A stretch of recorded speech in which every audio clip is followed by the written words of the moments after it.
You've learned stacking, stuffing, and rolling. Well, there's another secret to making a really fast, easy, and delicious raw entree, and that is raw pasta. Pasta is always a comforting main dish, but many people avoid it because it's high in carbs and you've got the wheat and the white flour. Well, I'm going to show you how to make a low-starch pasta out of zucchini. When people like pasta, what they really like is the al dente texture and the taste of the sauce. Wheat pasta by itself really doesn't have any taste. It's that texture and the sauce that people like. Well, zucchini is kind of bland the way that wheat pasta is, so it's very easy to turn it into a pasta if you just cut it the right way. And then once you toss it with a flavorful sauce, it's going to taste a lot like the traditional thing. So let's start off with shaping the pasta. I'm going to start with a peeled zucchini, and the simplest way that you can turn this into a noodle is by using a vegetable peeler to create ribbons. Remember, we did those ribbons with the carrots when we made the sushi? Well, now I'm ribboning this zucchini, and it's just like fettuccine. It's zucchini fettuccine, long, wide noodles. And I'm just rotating all the way around the zucchini until I get to the core, and then we can save that core for a garden soup or something. And once you get enough of these ribbons together, they really do look like a noodle. And when you toss them with a sauce, you really visually cannot tell the difference between this and fettuccine. Another way that you can make a noodle is by using a special gadget. This is a gadget here. It's called a spiral slicer, but it's a really fun tool to have because this is going to turn this zucchini into angel hair pasta. So here's how you use it. I'm going to cut the zucchini into a shape that'll fit into that machine. So for most zucchini, that means cutting it in half. If you have a particularly large zucchini, you might need to cut it into thirds. You want to make sure it's really straight, and that'll go into the machine a little bit easier. Then you take off the top. Again, this is called a spiral slicer, and it's available at most cookware stores. In the back of my book, Raw Food Made Easy, I have a resource section that tells you where you can get all of these unique tools. So I just put it on, there's a little spike right there, and I just rested the zucchini on that spike, and now I'm putting the top on. And I'm just going to use a gentle pressure and rotate this handle, and I'm making pasta. This is like the easy pasta maker here.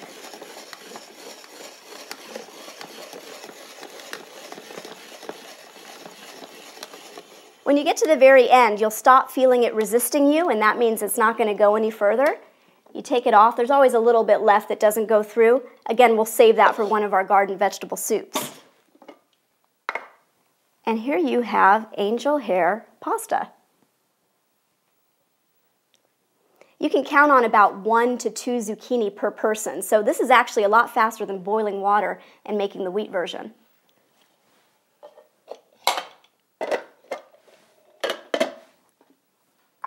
So now I've got the pasta made, now it's time to move on to the sauce. I'm going to make a fast marinara sauce that tastes so good and so light cooked, you're not going to believe it didn't simmer on the stove for hours.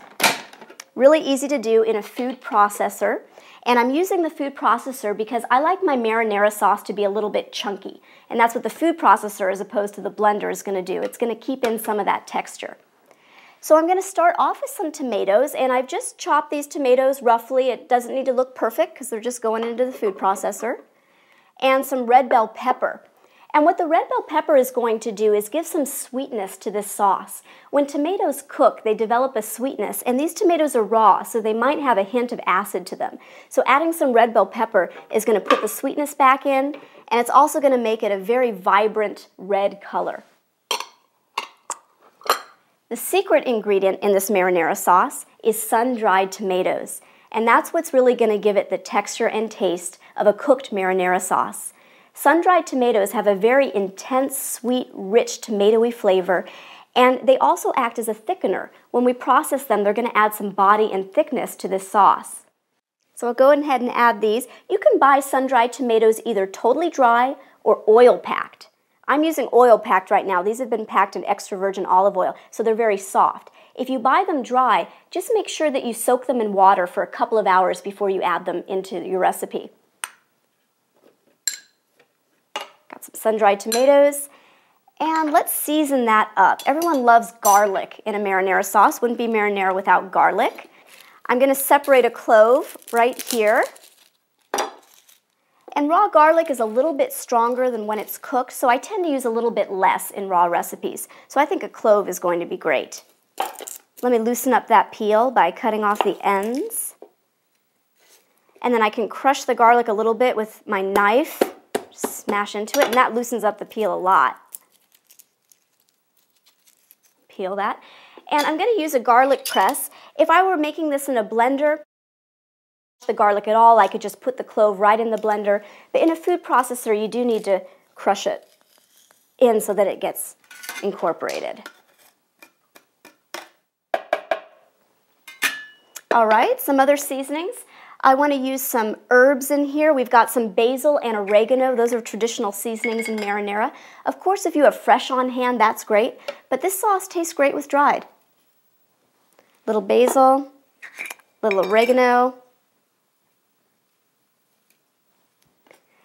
and a little salt. Don't add too much salt to this recipe because sun-dried tomatoes are already a little bit salty naturally. Just a couple of pinches there. A little bit more olive oil, make it nice and rich. And let's add some spice here too, a little pungency. I'm going to add just a little bit of cayenne, just a hint. Not enough to make it really spicy, but get some heat in there. And a little bit of black pepper. And we're ready to process this sauce. It's as simple as putting it in the food processor.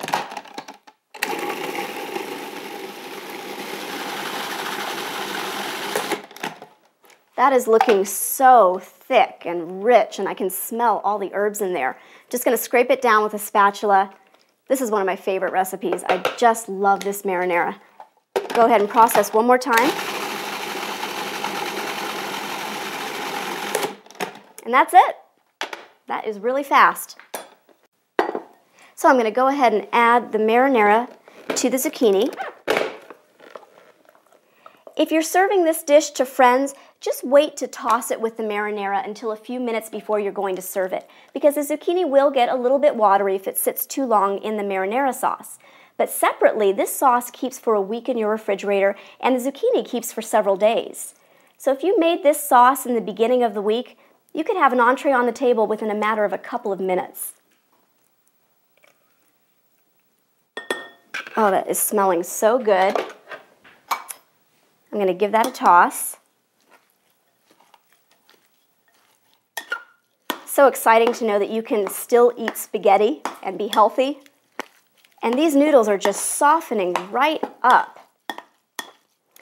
When you're making your sauce at home, make sure that you make it highly seasoned. Add enough of the herbs and the salt and the oil because the zucchini is a little bit bland, and so it's going to dilute the sauce slightly. We are getting a very flavorful, soft dish here. I can feel the al dente texture in these noodles just with my tongs. Let's put some of that in a bowl. Let's say that you want to serve this warm. You can do that. You don't have to eat cold foods just because they're raw. What I would do is heat up just the sauce, not the noodles. Just put them on a stove just for a couple of minutes, stirring it constantly just until it's a little above body temperature. And then go ahead and toss it with the noodles, and you're going to have a warm pasta dish. You can warm up your soups that way too if you want to. I want to add a little color to that with a little bit of basil. So remember that chiffonade cut we did with the kale? I'm going to do that with the basil just for a little garnish.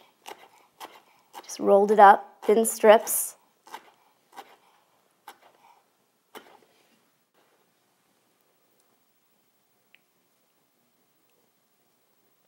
It looks like the original dish. It tastes like the original dish. I guarantee that if you try this, you'll be eating raw pasta at least several nights a week.